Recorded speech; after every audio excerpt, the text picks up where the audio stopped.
Bora lá, moçada, para mais uma aulinha aí de cinemática vetorial, a última parte de cinemática vetorial, né?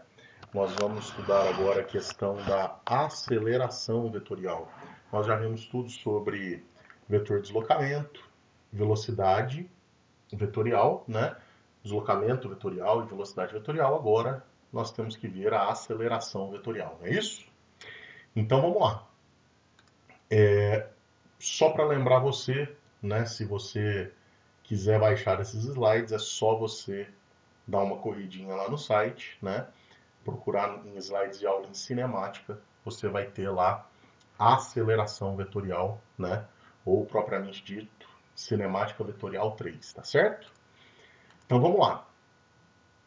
Pessoal, a aceleração, como nós vimos anteriormente, ela é resultado, ou ela é resultado, né, de uma variação da velocidade, né?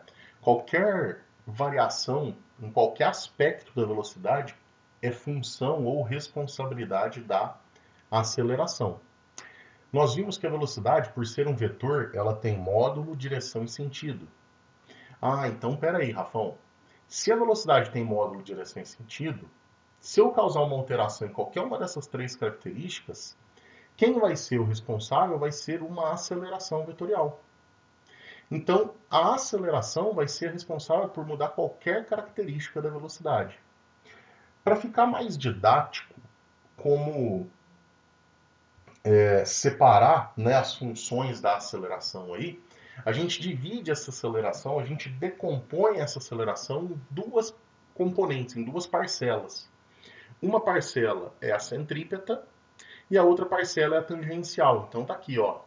Eu vou ter duas componentes da aceleração vetorial, uma componente tangencial e uma centrípeta. Tá certo? Como a gente vai dividir a aceleração vetorial então em duas partes, nós precisamos ver o que acontece ou quais as características de cada parte. A primeira ideia que a gente vai adotar é que esse corpo tem um movimento variado, né? Então a velocidade dele está mudando nessa trajetória circular aqui, tá certo? E aí, quando eu tenho um movimento variado nessa trajetória circular, eu consigo analisar as parcelas da minha aceleração. A primeira parcela, gente, é a parcela tangencial, né? Reparem sempre, na hora que vocês estiverem lendo os slides, que o Rafão nunca vai falar assim, ó, sempre vai falar assim, na verdade, perdão, que eu tenho uma componente da aceleração, né? É porque a aceleração tangencial e a aceleração centrípeta, elas não são acelerações verdadeiras. Elas são parcelas da aceleração total, que é a aceleração vetorial, tá certo? Então, essa componente da aceleração, que a gente chama de aceleração tangencial, ela tem módulo, direção e sentido. Como que nós vamos calcular o módulo dessa aceleração tangencial? Pessoal, o módulo dessa aceleração tangencial é calculado da mesma forma que nós calculamos a aceleração escalar. Então, tudo aquilo que a gente já viu anteriormente para calcular a aceleração, né, é válido para o cálculo da aceleração tangencial. Então, eu costumo dizer que qualquer equação do move eu posso utilizar, tá certo? Então, qualquer equação do movimento uniformemente variado eu posso utilizar para o cálculo da aceleração tangencial. Porque a aceleração tangencial é a mesma coisa, né, da aceleração escalar, né? Só tem o nome correto seria aceleração tangencial, né? Então, aqui a gente muda o nome só dessa grandeza. Para calcular, além de qualquer equação do move, ó, que eu aqui até ressalto para você, essa é a equação mais tranquila, né? É a primeira equação que vem na nossa mente para o cálculo da aceleração. Variação da velocidade por tempo. Tá certo? Então eu posso utilizar essa assim como qualquer outra do move. Rafão, beleza até aí. Direção. O próprio nome já fala, né? Ó, tangencial. Essa aceleração, gente, ela vai ser tangente à trajetória. Então, olha lá, ó, a trajetória está aqui, essa trajetória circular. Eu estou estudando nesse ponto, então eu traço uma reta tangente nessa trajetória por esse ponto, né? e eu sei que a aceleração tangencial vai estar nessa direção, tá certo? Olha lá, ó. Direção tangente à trajetória, tá certo? Muito bacana.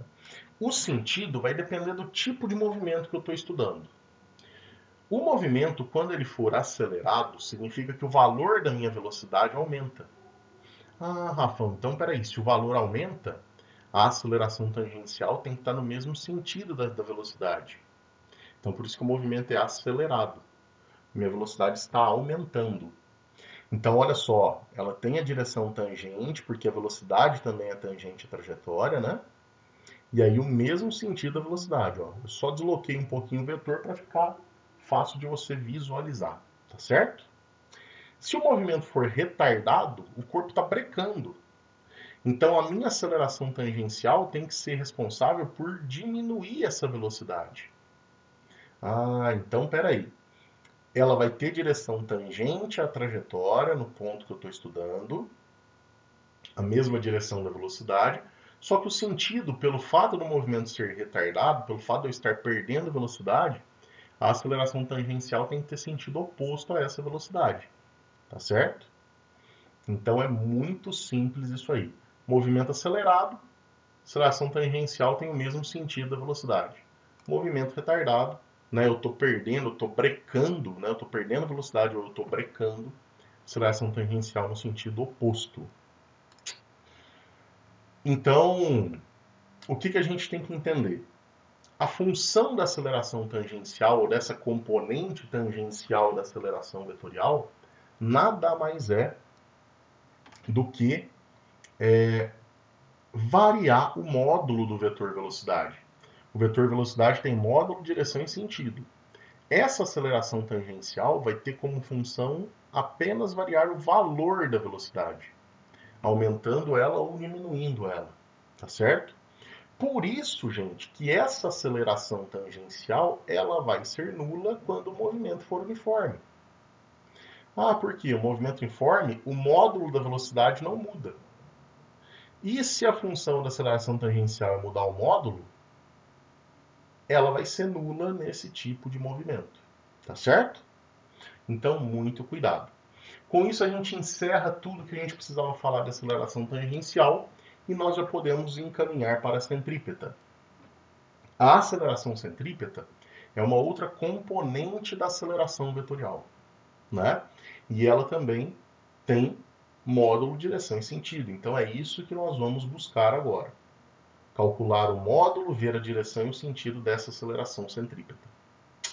Gente, o módulo da aceleração centrípeta, infelizmente, a nossa matemática não permite a gente demonstrar essa equação. Precisaria de algum cálculo um pouco mais elaborado. Então, infelizmente, o Rafão vai pedir para você apenas decorar essa fórmula. É mais importante para você, tá joia?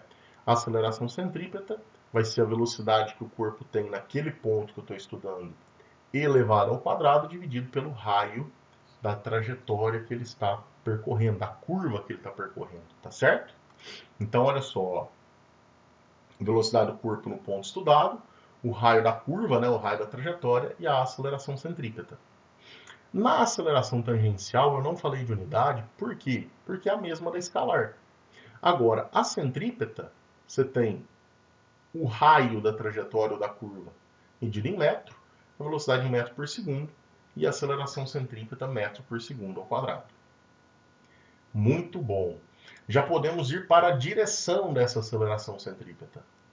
A direção da aceleração centrípeta, gente, como a centrípeta, né? A ponta, ó, peta vem de a ponta para o centro, né? Então quer dizer o quê? Se ela aponta para o centro, se ela é centrípeta, ela tem que estar na direção radial. E se você está lembrado lá da matemática, a direção radial ela é sempre perpendicular a qualquer direção tangente. Então é por isso que a gente costuma falar que a aceleração centrípeta sempre vai ter que ser perpendicular à velocidade. Isso é importantíssimo, gente. A aceleração centrípeta, olha o vetor, ó, velocidade, e olha o ângulo de 90 graus em relação à direção radial, né? Sempre 90 graus, tá certo? O sentido, gente, Se está apontando para o centro, né, lá, ó, a aceleração centrípeta tem que apontar para o centro da curva. Ela é perpendicular à velocidade, ó, olha a direção. Perpendicular à velocidade, apontando para o centro da curva. Rafão, já sei o módulo, a direção e o sentido da aceleração centrípeta. Está faltando descobrir o que ela faz com a velocidade no final das contas. A função dessa aceleração centrípeta, gente, é mudar a direção da velocidade. Porque como a velocidade é tangente à trajetória, se ela não mudasse de direção ponto a ponto da curva, eu não ia conseguir fazer a curva. E quem vai mudar a direção, pensa comigo, ó, a velocidade aqui, ó, nesse ponto, ela está nessa direção, tangente. Nesse ponto, ó, ela está nessa direção. Nesse ponto, nessa direção. Então, quem que vai mudando a direção da velocidade? É a aceleração centrípeta. Lógico, uma mudança de direção acarreta numa mudança de sentido, né? Então, é meio que automático. Mudou a direção, o sentido também vai variar. Tá certo? É justamente por isso que essa aceleração centrípeta ela vai ser zero em todo movimento retilíneo. Por quê? Porque nesse movimento retilíneo a velocidade sempre está na mesma direção e sentido. Perdão, sempre na mesma direção, o sentido pode inverter, né? Mas sempre na mesma direção, gente. Então, o que acontece? No movimento retilíneo, a aceleração centrípeta é nula. Certo? Para a gente encerrar, eu preciso entender o que se passa com a minha aceleração vetorial. Rafão, a aceleração vetorial, no final das contas, como a gente dividiu ela em duas componentes para ficar mais fácil o entendimento da função e da responsabilidade de cada uma, eu tenho que perceber que a minha aceleração vetorial ela vai ter que ser uma soma vetorial dessas duas componentes. E que aqui eu representei um movimento retardado só para ficar mais fácil de você visualizar os vetores. Ó, né? Porque senão o vetor aceleração tangencial ia ficar em cima do vetor velocidade, ia ficar meio chato de você visualizar. Então, só para você ver os três vetores, eu imaginei que você tem um movimento retardado nessa trajetória circular. Nossa, muito bacana. Então, para calcular a aceleração vetorial, basta eu fazer o quê? A soma vetorial, né, ó, dessas duas componentes da aceleração. Pela ponta da aceleração centrípeta, uma reta paralela à aceleração tangencial. Pela ponta da aceleração tangencial, uma reta paralela à centrípeta. E aí eu junto a origem dessas dois vetores até o ponto onde essas duas retas se encontraram, eu tenho a minha aceleração vetorial. Isso é a direção e sentido dela. O módulo é dado pelo teorema de Pitágoras. A aceleração vetorial ao quadrado é igual a tangencial ao quadrado mais a centrípeta ao quadrado. Tá certo? Então é isso, pessoal. A gente fica por aqui, né? Vamos fazer alguns exercícios para a gente poder praticar esse negócio aí. Tá certo? Um abraço!